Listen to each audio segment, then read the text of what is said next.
우주에서 가장 미스터리한 이 블랙홀의 이야기를 하기 위해선 뜻밖에도 약 400년 전 아주 먼 옛날 이야기를 해볼 필요가 있습니다. 지금 화면 속에 있는 장소는 아주 유명한 물리학자죠. 아이작 뉴턴이 어렸을 때 살았던 생가인데요.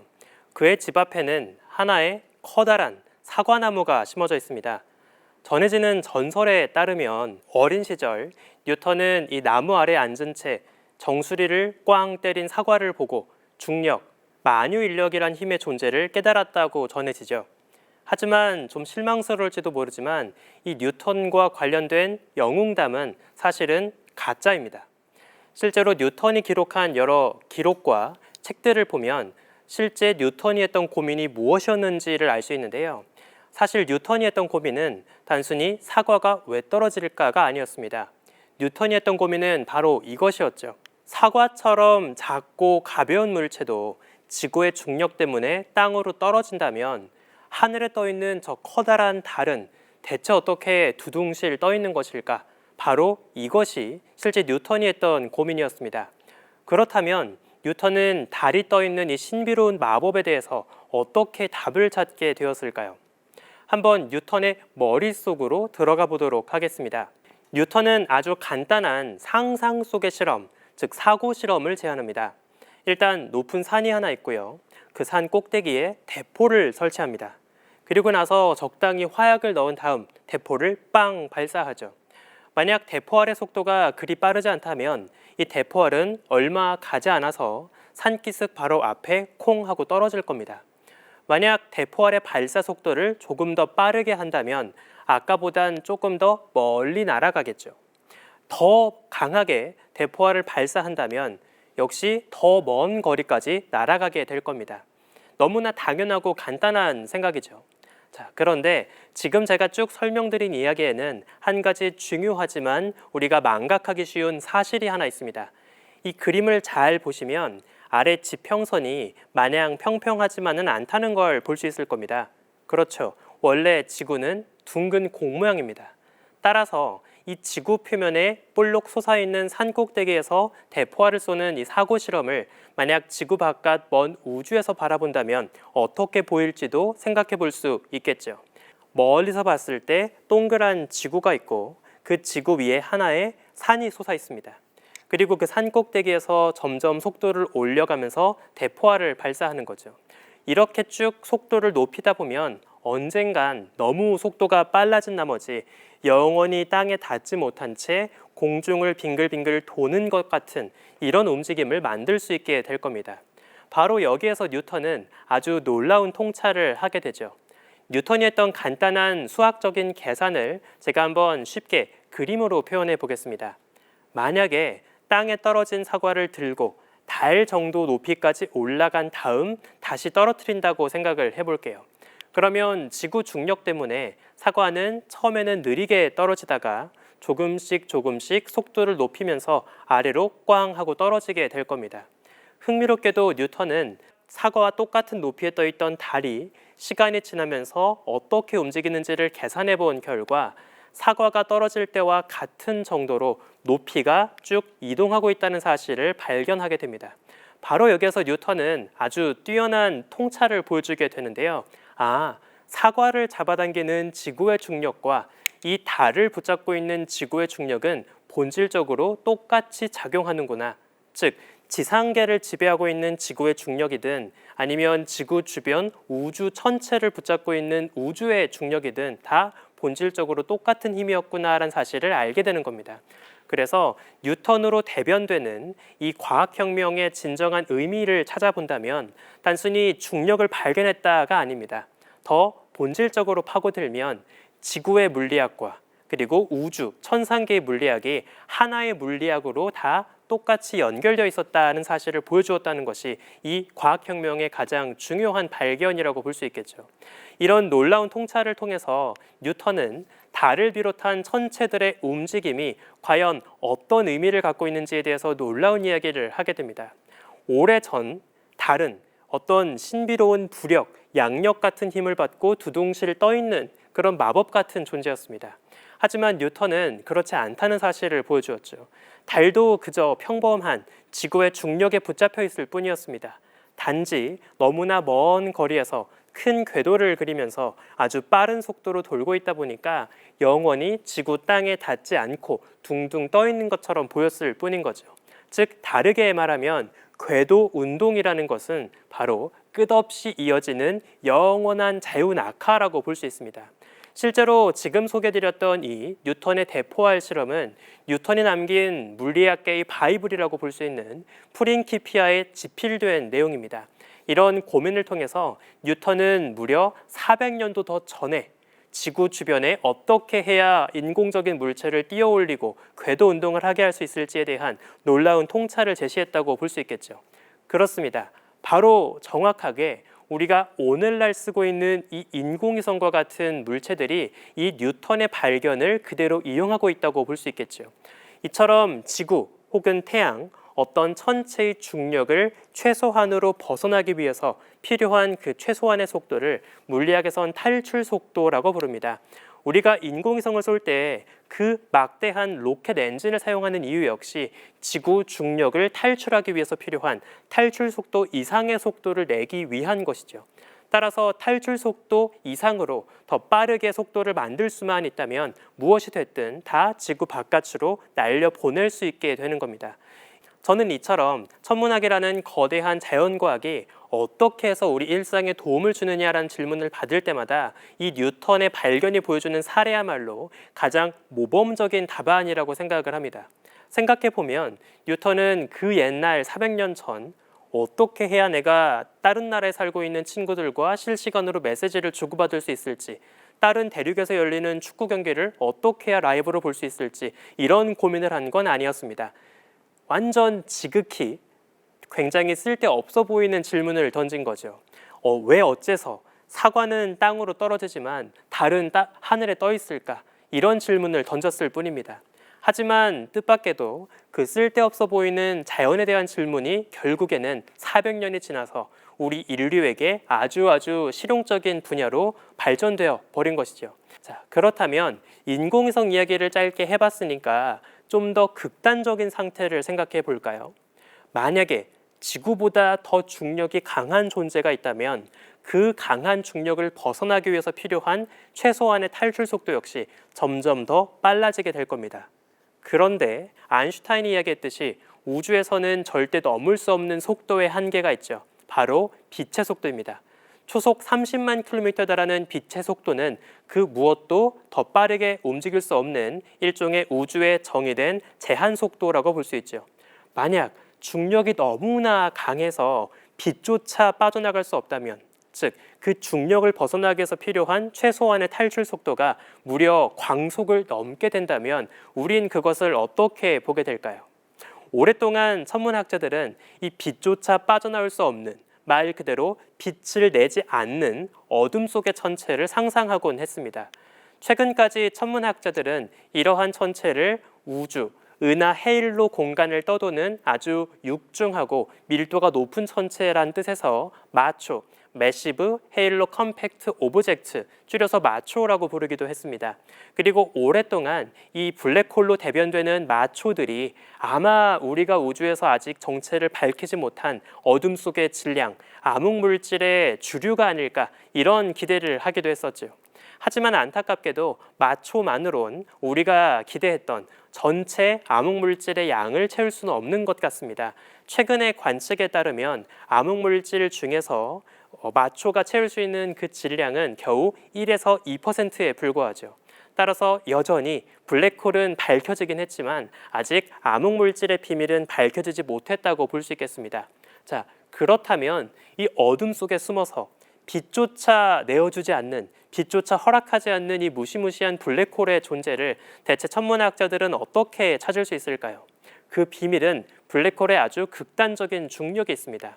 한번 이런 생각을 해볼게요. 우주 공간을 떠돌던 어떤 떠돌이 블랙홀이 있습니다. 이 블랙홀은 당연히 평범한 별과 달리 스스로 빛나지 않기 때문에 만약 아무것도 없는 허허벌판에 우주 공간에 그냥 블랙홀이 떠 있다면 우린 그 블랙홀을 볼 수 있는 방법이 거의 없을 겁니다. 하지만 고맙게도 블랙홀은 그 막대한 중력으로 주변의 많은 별과 가스 물질을 집어삼키고 있죠.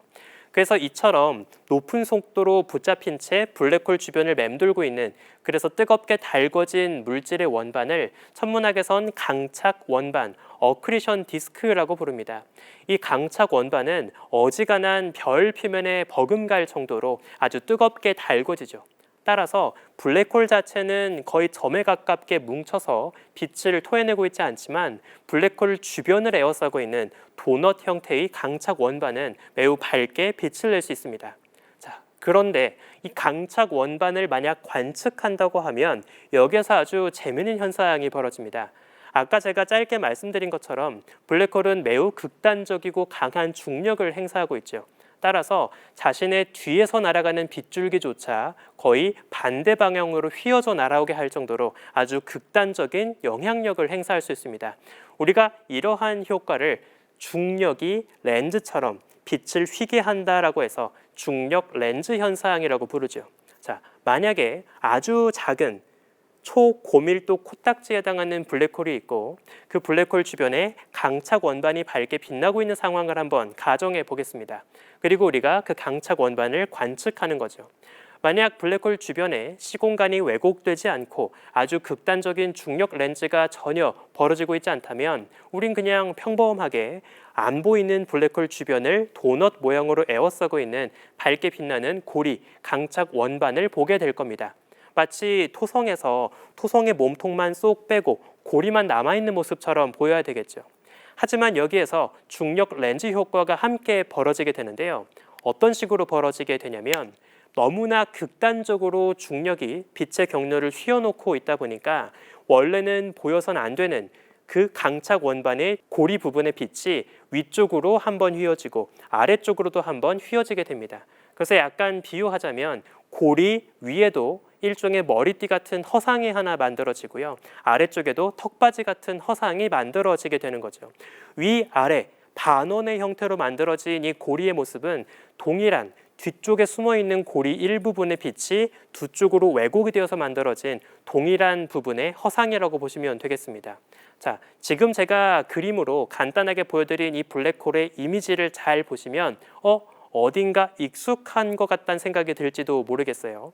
바로 블랙홀이 주연이었던 유명한 SF 영화 있죠. 놀란 감독의 인터스텔라에 등장했던 그 블랙홀의 모습과 정확히 똑같습니다.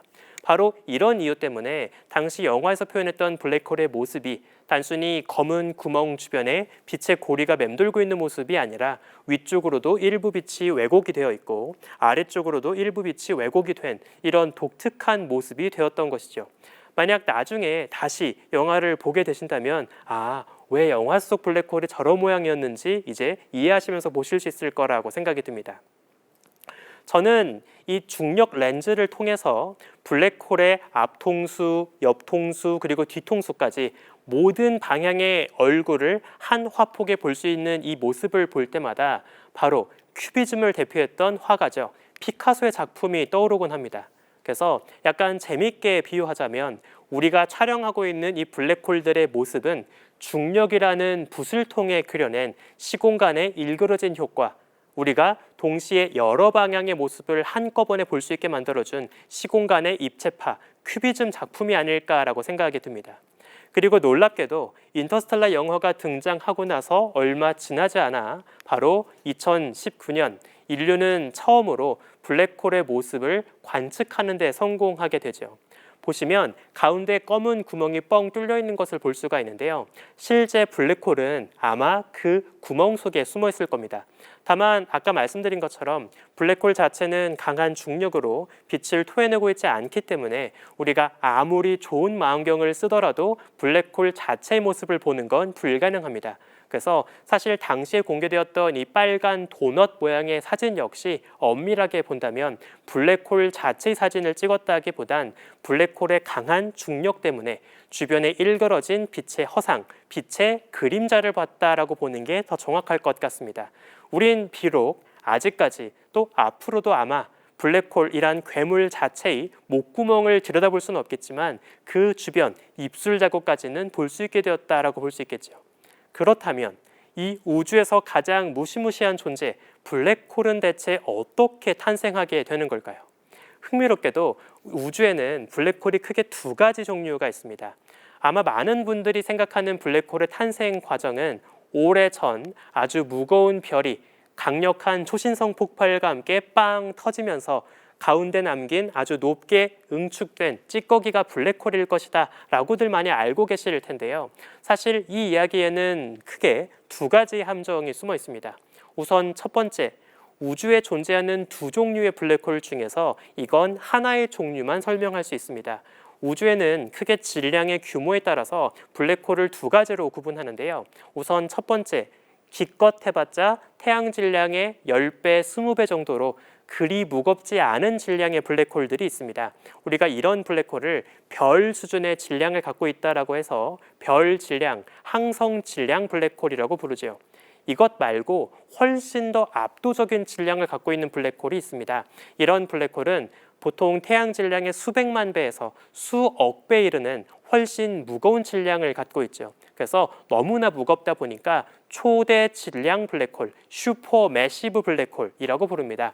흥미롭게도 현재 천문학자들은 별 질량 블랙홀의 탄생 과정에 대해선 어느 정도 이해하고 있지만 은하 중심에서 발견되는 이 압도적으로 무거운 초대 질량 블랙홀에 대해선 아직 정확한 이야기를 하지 못하고 있죠. 자, 그런데 하나 더 나아가서 흔히 별이 터지고 죽어서 블랙홀이 만들어진다라고 하지만 여기에 또 하나의 오류가 숨어 있습니다. 별의 죽음의 과정을 잠깐 살펴볼까요? 보통 우주에서 탄생하는 별들은 우주의 가장 흔한 성분이 수소와 헬륨이다 보니까 처음에 만들어지고 나선 보통 수소와 헬륨으로만 뭉쳐있게 됩니다. 그리고 그 가장 가벼운 원소를 열심히 태우고 핵 융합 반응을 하면서 수소보다 무거운 헬륨 찌꺼기를 중심에 쌓아두고요. 또 헬륨보다 무거운 탄소, 산소, 질소, 규소, 마그네슘, 철 이런 다양한 성분들을 꾸준히 중심부에 쌓아가게 됩니다. 그러다가 주기율표에서 가장 안정적인 철 원소가 중심부에 너무나 지나치게 많이 쌓이게 되면 이제 더 이상 별은 태울 수 있는 연료가 사라졌기 때문에 그동안 작동하고 있던 핵융합 엔진이 모두 꺼지게 되죠. 그러면서 이전까지 별은 자신의 육중한 중력에 대항해서 안에서 돌아가는 뜨거운 핵융합 반응의 열 압력으로 열심히 붕괴하지 않고 버티고 있었지만 순식간에 중력이 압도하게 되면서 압력이 사라지게 되면서 별은 통째로 와르르 붕괴하게 됩니다. 그리고 이 과정에서 한 차례 붕괴했던 별이 다시 반동이 되어서 빠르게 튀어날아가게 되는데요. 그때 보게 되는 별의 폭발을 우리가 흔히 초신성 폭발이라고 부르는 거죠. 그래서 많은 분들이 별의 폭발과 관련해서도 크게 오해하고 있는 것 중에 하나가 있는데 보통 별의 폭발을 가만히 있던 별이 폭탄 터지듯이 안에서 강한 압력으로 밀어내서 터지는 것이다 라고 생각하고 있더라고요. 하지만 그런 것은 아닙니다. 정확하게 말하면 한 번 붕괴했던 별이 그 반동으로 사방으로 물질을 튕겨 내보내는 과정, 그것이 실제 별의 폭발이라고 볼 수 있겠죠. 그런데 별이 터지면서 만들 수 있는 가장 땅땅한 높은 밀도의 찌꺼기는 사실 블랙홀이 아닙니다. 바로 중성자별이라고 하는 찌꺼기인데요.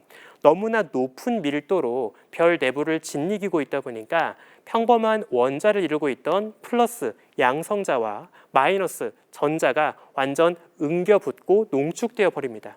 그러면 플러스를 띠고 있던 양성자와 마이너스를 띠고 있던 중성자가 하나로 반죽이 되었으니까 전기적으로 완전 제로가 되어버리겠죠. 즉 중성자가 되는 겁니다. 그래서 이런 식으로 별이 폭발을 하고 만들어지게 되는 가장 높은 밀도의 찌꺼기는 오로지 중성자만으로 이루어진 별, 중성자별이 되는 거죠. 특히 중성자별 같은 경우엔 굉장히 사이즈가 작아지고 빠르게 붕괴하다 보니까 아주 빠른 속도로 자전, 스핀을 하게 되고요. 그러면서 별 주변에 아주 강력한 자기장을 형성하게 됩니다. 그리고 이 자기장을 따라서 별 표면에 있던 물질들이 거의 빛의 속도에 가깝게 빠르게 분출되는 에너지 Z를 형성하게 되죠. 그런데 우리 지구도 그렇지만 자기장의 북극과 남극 그리고 실제 자전하는 자전축의 북극과 남극은 완벽하게 일치하진 않습니다. 약간 어긋나게 되죠. 그래서 이런 식으로 각도가 크게 어긋나 있을 경우에는 조금 독특한 성질의 중성자 별이 만들어지기도 합니다. 자전하는 방향과 약간 어긋난 채로 에너지 제트를 토해내고 있다 보니까 멀리서 보면 에너지 제트가 날아오는 방향이 약간 빙글빙글 돌아가는 것처럼 보이죠. 일종의 등대 불빛처럼 보인다고 보시면 좋을 것 같습니다. 이처럼 빠르게 펄스 신호를 내보내면서 돌고 있는 별을 우리가 천문학에선 펄사라고 부르죠. 이런 펄사를 처음으로 관측했던 천문학자들은 그 안에서 수밀리초밖에 되지 않는 아주 짧은 간격으로 전파 신호가 방출되고 있다는 것을 확인하게 되면서 별이 어떤 식으로 극단적인 죽음을 맞이하는지, 블랙홀이 미처 되지 못한 별들이 어떤 식으로 죽음을 맞이하는지를 알게 되었습니다. 그렇다면 블랙홀은 대체 어떻게 탄생하게 되는 걸까요? 아까 말씀드린 것처럼 폭발을 하게 되면 중성자 별까지 만들어집니다. 하지만 너무나 막대한 중력으로 폭발조차 못할 정도로 순식간에 붕괴하고 짓이겨져 버리면 그 경우에 바로 블랙홀이 남게 되는 거죠. 따라서 간단하게 정리하자면 폭발은 할 수 있는 별의 죽음의 경우에는 중성자 별까지 만들고 마무리가 되지만 폭발조차 할 수 없을 정도로 너무나 강한 중력으로 순식간에 중력 붕괴를 하게 되면 바로 그 경우에만 블랙홀을 만든다라고 보시면 되겠습니다. 방금 소개해드린 별의 최후, 중성자 별이나 블랙홀이 얼마나 높은 밀도를 갖고 있는지를 한번 간단하게 비교해 보면 아주 놀라운 사실을 알 수 있습니다. 만약에 우리가 별에 가서 한 스푼 그 별의 물질을 퍼 올렸다고 생각을 해볼게요. 만약 평범한 태양 같은 별이라면 한 스푼을 퍼 올렸을 때 그 한 숟가락의 질량이 2kg 정도입니다. 꽤 밀도가 높죠. 하지만 방금 소개해드렸던 중성자별이나 블랙홀은 비교할 수가 없습니다. 만약 중성자별에 가서 한 숟가락 별을 퍼 올린다면 그 한 숟가락의 질량만 10억 톤에 달해요. 만약 블랙홀에 가서 블랙홀 한 숟가락을 퍼올렸다라고 한다면 그 전체 질량은 수십억 톤에 달하게 될 겁니다. 이처럼 아주 높은 밀도로 좁은 부피 안에 꽝꽝 뭉쳐 있다 보니까 아주 극단적인 중력적인 효과를 보이게 되는 거죠. 그렇다면 중력이 강한 블랙홀이 남길 수 있는 또 다른 흔적들 중엔 어떤 게 있을까요? 아인슈타인은 시공간이 마치 물살처럼 출렁일 수 있다라고 생각을 했습니다. 그리고 블랙홀과 같은 천체가 우주 공간에 가만히 있는 것이 아니라 각자 우주 공간을 떠돌고 또 블랙홀이 서로 궤도를 돌면서 움직이고 있다 보니까 그 주변에 일종의 중력의 물살을 퍼뜨리고 있을 거라고 생각을 했죠. 우리가 이것을 중력의 파도, 중력파라고 부릅니다. 하지만 중력파가 정말 존재하는지에 대해선 오랫동안 베일에 감춰져 있었죠. 왜냐하면 그 효과가 너무나 미미하기 때문입니다. 그러다가 이제 20세기에 들어서 이 중력파의 존재를 간접적으로 보여주는 흥미로운 발견들이 하나 둘 벌어지게 되는데요. 아까 말씀드렸던 중성자별, 위아래로 에너지 제트를 토해내고 있는 펄사를 가지고 이 중력파의 존재를 입증하게 됩니다.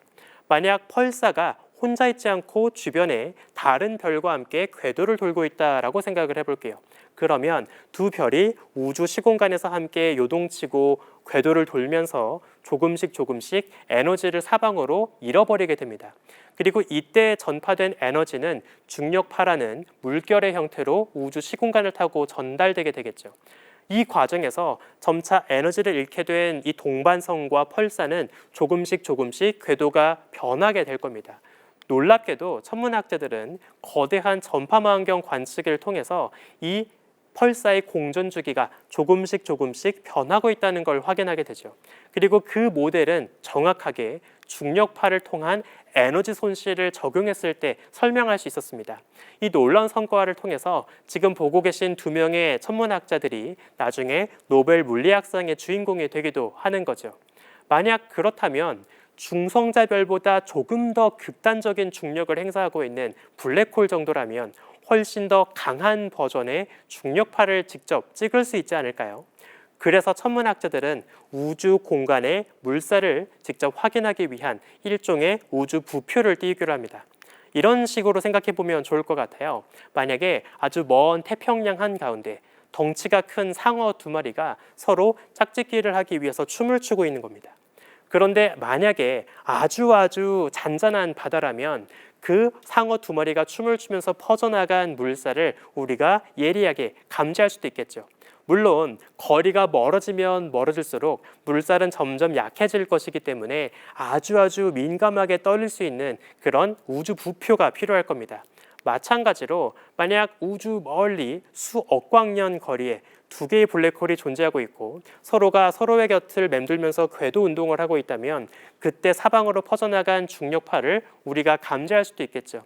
그렇게 물리학자들은 미국 대륙 동쪽과 서쪽 두 곳에 거대한 4km 길이의 우주 부표를 짓게 됩니다. 이 우주 부표를 중력파 검출기라고 해서 라이고라고 부르는데요. 잠깐 그 원리를 설명을 드려볼게요.